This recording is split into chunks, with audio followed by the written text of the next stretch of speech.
অসমত প্ৰধানমন্ত্ৰী নৰেন্দ্ৰ মোদী আৰু প্ৰধানমন্ত্ৰী নৰেন্দ্ৰ মোদীৰ অসম ভ্ৰমণৰ এই সময়ছোৱাত আজি খানাপাৰাত প্ৰধানমন্ত্ৰী নৰেন্দ্ৰ মোদীয়ে ভাষণ প্ৰসংগত কিবাটাও মন্তব্য কৰে। প্ৰধানমন্ত্ৰীগৰাকীয়ে আজি ভাষণ প্ৰসংগত অসমৰ উন্নয়নৰ প্ৰসংগৰ উত্থাপন কৰাৰ সমান্তৰালভাৱে কংগ্ৰেছৰ দিনত কি হৈছিল আৰু কংগ্ৰেছে অসমখনক কি কৰিব বিচাৰে সেয়াও প্ৰধানমন্ত্ৰীগৰাকীয়ে আজি ভাষণ প্ৰসংগত ৰাইজক উদ্দেশ্যি অৱগত কৰে। কি খবৰ আপোনালোকৰ? ভালে আছে? জয় আই অসম, জয় আই অসम, जय आई अहम। मैं आपको डिजिटल कनेक्टिविटी का भी उदाहरण दूंगा। आप देखिए, कांग्रेस के समय में 3G और 4G टेक्नोलॉजी आई,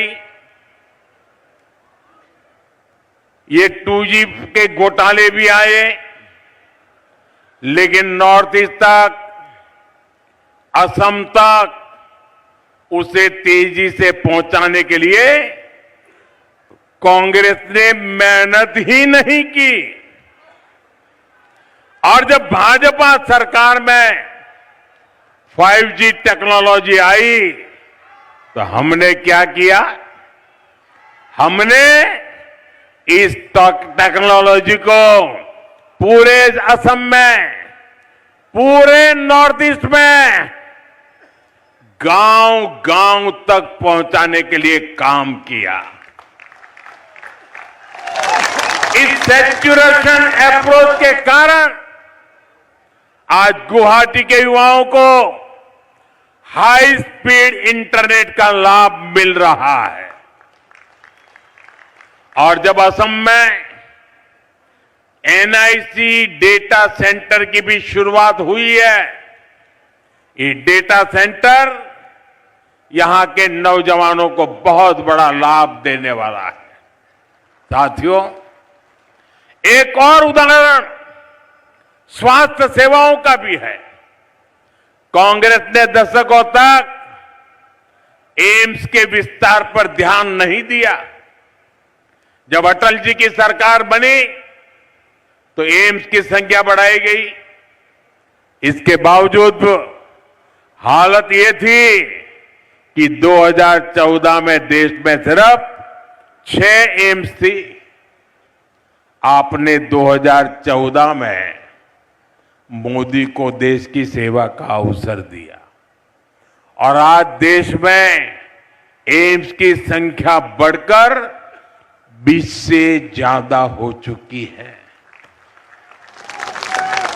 बीजेपी सरकार ने एम्स गुवाहाटी का भी निर्माण किया है। इसके अलावा असम में कई मेडिकल कॉलेज और कैंसर हॉस्पिटल भी खोले गए हैं। और कल ही हमने PM राहत स्कीम को भी मंजूरी दी है। देश के किसी भी हिस्से में अगर कोई भी व्यक्ति किसी दुर्घटना में घायल होता है तो केंद्र की सरकार की ओर से उसका 1.5 लाख रुपए तक का इलाज मुफ्त में कराया जाएगा। एक्सीडेंट के बाद तुरंत मदद मिलने से जान बच जाती है। साथियों, यहां आए भाजपा कार्यकर्ताओं में बड़ी संख्या में मेरे युवा बेटे बेटियां की है। आप याद रखिए, देश में जब मैनेजमेंट और उच्च शिक्षा की बात होती थी तो असम और नॉर्थ ईस्ट के युवाओं के पास सिर्फ पलायन का ही विकल्प होता था। लेकिन आज देखिए, IIM पालसबारी का नया कैंपस शुरू हो चुका है। IIT गुवाहाटी का भी आधुनिकीकरण हो रहा है। इसके अलावा असम में IRI, इसकी भी स्थापना की गई है। ये संस्थान असम में नई टेक्नोलॉजी लीडर्स को तैयार करेंगे। साथियों, आज केंद्र की बीजेपी एनडीए सरकार देश के छोटे छोटे शहरों में इलेक्ट्रिक बसों का जाल बिछा रही है। आज ही मुझे गुवाहाटी में 100 इलेक्ट्रिक बसों को हरी झंडी दिखाने का अवसर मिला। इस वर्ष के बजट में भी पूर्वोदय स्कीम के तहत 4000 इलेक्ट्रिक बसों की घोषणा की गई है। इससे आने वाले समय में बहुत बड़ी संख्या में असम को भी इलेक्ट्रिक बसें मिलने वाली है। साथियों, कांग्रेस ने असम के साथ एक और बहुत बड़ा अन्याय किया है। कांग्रेस ने असम को अशांत रखा, हिंसा और अलगाव में रखा। आजादी के बाद से ही असम बम बंदूक, बंद ब्लॉकेड और कर्फ्यू की चपेट में रहा और इसकी गुनहगार कांग्रेस ही थी। मुझे याद है, मैं जब यहां संगठन का काम करता था तो मैं वापस जाने का भी कार्यक्रम बना के आता था, लेकिन यहां मैं कार्यक्रम नहीं कर पाता था। क्यों? कहीं ब्लॉकेड है, कहीं जा नहीं सकते, रास्ते बंद है। तो मुझे कभी कभी तो 3 दिन के लिए आया था, 7 दिन तक वापस नहीं जा पाता था, काम ही नहीं कर पाता था। यह हालत करके रखी थी।